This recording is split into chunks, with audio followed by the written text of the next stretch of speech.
Hello, everybody. I'm Ed Parcaut with Brian Galke, and we're Aces53. And if you don't know what Aces53 stands for, it's Aces is attitude, commitment, enthusiasm, and smile, which you bring to the table in sales. And the 53 is the first joker in the deck, is the 53rd card, and that's why we call it Aces 53. The joker is that unique ability you have or something that you learned that you stand out more than somebody else in sales. And what we normally do on Thursdays, so normally it's just Brian and myself today, and Thursday is when we bring on a joker to help you with that. Anyway, now I'm done talking. What are we going to say? I forgot. Here, let's do this. This is how it's supposed to be. It's supposed to be like this because I was over here. Yeah. Whoever's on this side is the one that goes live. You know what? It's nice to shake things up every once in a while. Anyway, no big deal. Now, we're talking about what we did over the weekend, and I was telling you, I went to an event that what's that? Shocking. You went to an event? I know. Who would have guessed it? So this guy that lives here locally, he decided to throw an event. And what he wanted to do is this guy goes and he MCs huge events. And he said, I want to start creating something once a month that's local. He goes, I like going to the big events, but it's hard for me to really impact a large amount of people because I want to get personal and understand what people have. So he threw an event at his office, a little bit of ways from me. It was quite a commute. And he brought in some speakers and just good groups of people that came in. I don't want to give away too much of it, but it was interesting because the people he brought in, it's a lot of what we've been talking about. And that is one of the ladies who came on. She's got started 7 years ago on YouTube, giving stuff away for free. And it was guitar lessons. And she's now at 400,000 subscribers because she came out and she gave people tactical, practical information. And it's just a matter of consistency because she said she'll get still course sales today from a video she did 7 years ago. And that's what one of the things we've been talking about is the biggest rage and, is go hit TikTok. And yes, TikTok's hot, but you have to stay on top of TikTok versus when you're on YouTube, you're on there for longevity, for life. It's evergreen. Yes. That's what they call that. So as long as you create evergreen content, you're there forever. Correct. Right. Some of the stuff I create is not evergreen. Right. Because it's our show. Yeah. Exactly. But if you were doing something like you're creating the course on podcasts and, the gear and the equipment, that's evergreen. Now, yes, you'd have to go and update technology over time of, well, now I've got this mic, this camera, you name it. However, the concepts of podcasting and getting started are still the same. Right. You need a camera, you need a microphone. Right. And you have to give away stuff for free for people to buy it. Right. Yes, exactly. Well, because you have to give really people difficult. A taste. Yeah. The Alex Hormozy method. That's everybody's method. Even I'll give it to Steve Sims, who's the first person I heard it from. So for me, anyway, it could have been out there forever because most of the stuff we repeat, all of us, has been said before. Somebody said it the first time. Except for engage the haters. That was mine. Yeah.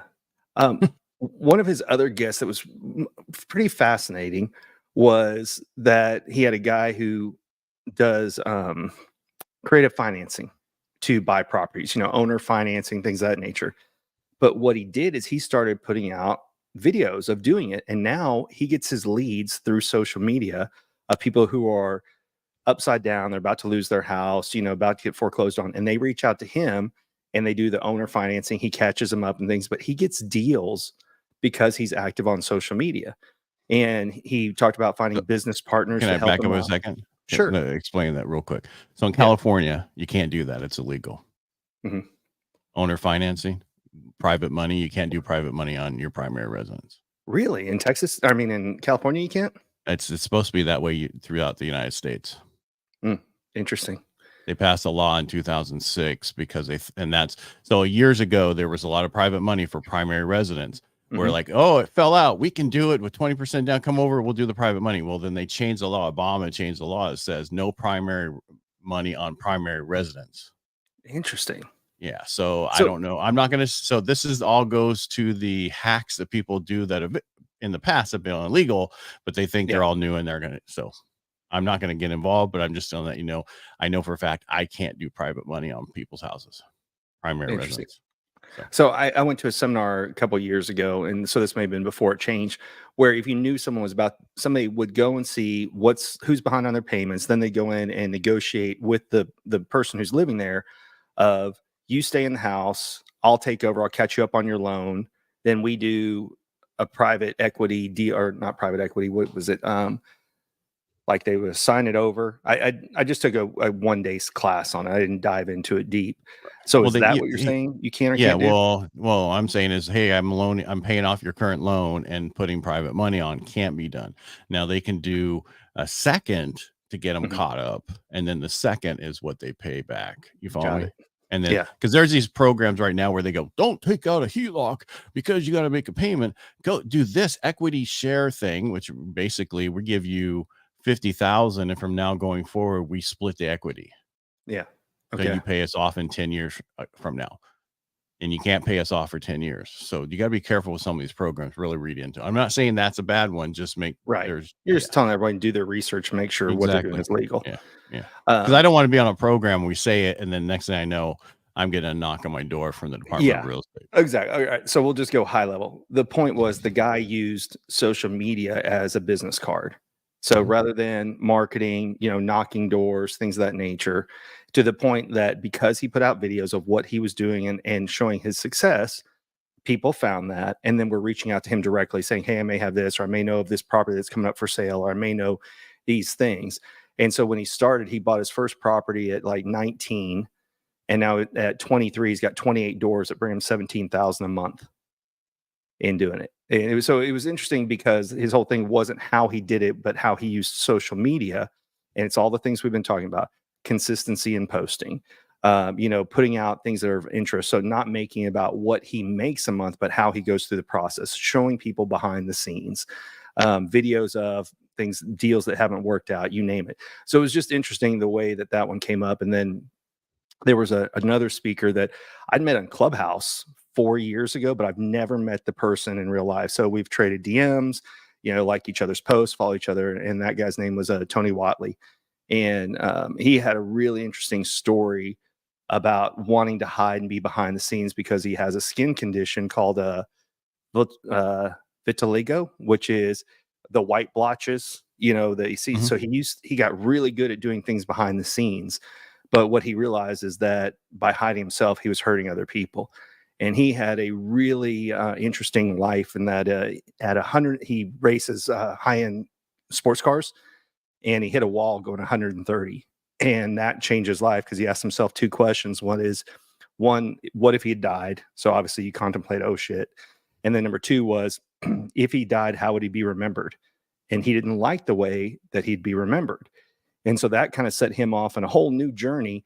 And that's why he started becoming more prevalent, putting himself out there instead of being the puppet master behind the scenes, just kind of helping get things done. He realized, I want to be a voice to people to make an impact. And it was a really cool story. Just some of the things he said was time isn't guaranteed. He gave an exercise to everyone to write out their eulogy and get real with it, not just Brian was this and he was a great guy. But if you really truly had to write out your eulogy, what would you put in there?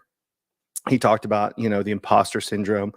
Everybody, you don't fear failure, you feel judgment, you fear being Mhm. judged, because it goes back to, if we were judged, we could be removed from the society we lived in and we technically died, right? Out in the wilderness. If you got kicked out of your community, your tribe, your town, whatever, did you live very long?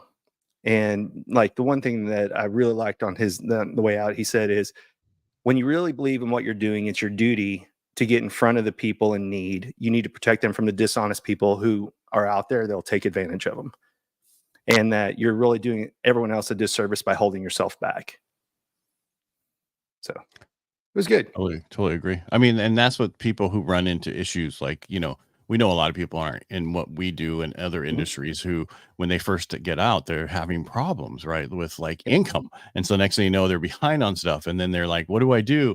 How do I get, moving forward? How do I get rid of all this debt because it changed my economy? And a lot of people in the past never wanted to go bankrupt because it was so deemed so bad Mhm. that if after 2006, it does not have the stigma that it used to have Right. because so many people went. And then now you have it right now with numbers I'm seeing that it's going to be going through the roof again.